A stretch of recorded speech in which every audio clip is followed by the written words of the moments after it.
60th birthday. Wow, senior citizen. Wow, senior citizen ka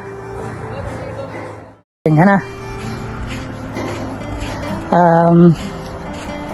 Pasensya na kasi hindi kami makaka-attend sa birthday mo, pero sana ma-appreciate mo yung hinanda namin ni Jose na birthday celebration para sa'yo. And gusto ko na rin magpasalamat kasi sa pagtingin sa mga apo mo at saka sa mga bagay na na-share mo sa amin. I mean, mga pangaral mo. And ano pa ba? Wala na kayo bang mahihiling. Ang wish ko lang, sana madala ko kayo dito. Na-experience mo yung ganitong lugar. Alam ko naman na pangarap mo din mag-abroad noon pa para suportahan kaming magkakapatid, kaya lang hindi natupad, so kami na yung tumupad para sa'yo. Well, anyway, medyo nilalamig na ako. Kailangan ko nang ipamulsa yung kamay ko.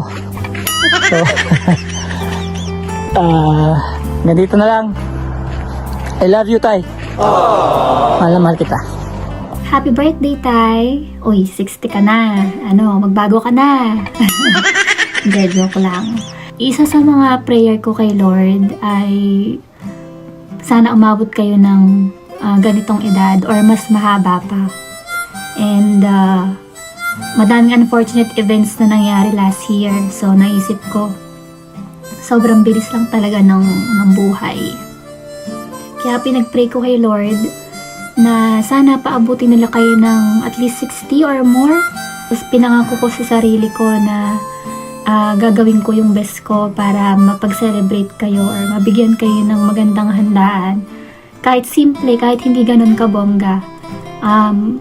Basta ang alam ko lang, worth it na i-celebrate yung 60th birthday mo. May i-share pala ako sa yung quote. Tuwing nababasa ko to or narinig ko to, ikaw yung naaalala ko. So, ang sabi doon, not every successful man is a good father, but every good father is a successful man. Wala kang kahit anong yaman, wala kang sobrang pera, ari-arian, lupa, or anything. Yun, hindi ka mayaman, in short. Mayabang lang. Hindi, joke lang. Pero despite that, masasabi ko na you're still a successful man kasi you're a good father. Ang hirap ng buhay natin dati. Maraming pagkakataon na pwede mo kaming iwanan. Pero nagstay ka at di mo kami pinabayaan. Kaya nagpapasalamat ako na buo tayong pamilya. Lumaki kami na ginagabayan mo kami. Lumaki kami sa disiplina mo. Ikaw yung tipong tatay na cool lang eh. Walang masyadong hanash. Typical na tatay na, alam mo yan, nagsisibak ng kahoy, nag-iigib. Dati naalala ko, tuwing uuwi ka galing sa wedding, marami kang pasalubong. Kaya kahit madaling araw, gigising ako para ma-check ko kung ano yung mga pasalubong mo, may mga chocolate, yung paborito mong tinapay na gardenia. Ikaw din yung tipo ng tao na kahit mawalan ka or maubusan ka, basta makapag-share ka. Kasi sabi mo nga, ang pera hindi naman nadadalhin sa kabilang buhay or pag namatay ka na. Ayun, hindi ka perfect na tatay, hindi rin naman kami perfect na anak. Pero nagpapasalamat ako sa'yo sa lahat ng sakripisyo mo sa amin. And gusto kong malaman mo na proud ako sa'yo na ikaw ang tatay ko. Kaya mahal na mahal kita. At saka alam ko rin naman na mahal mo kami. Mahal mo ako. Kahit na hindi namin naririnig sa'yo. Yun lang, hiling ko na sana magtulungan kayo dyan ni nanay. Sa lahat ng tao, ikaw lang masasandalan ni nanay bilang malayo kami ni kuya.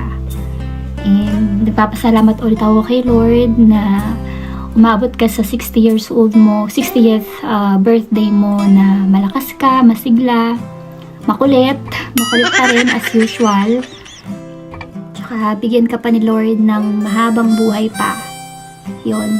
So, sana tumandang may pinagkatandaan, no? Hindi yung tumandang paurong. Happy birthday ulit. Sana ma-enjoy mo tong celebration mo today. And sa lahat po ng nandito ngayon, na nakiselebrate sa amin, maraming salamat po sa oras ninyo. God bless po sa ating lahat at magandang gabi. Anyone else would call you Superman, but I just call you Dad.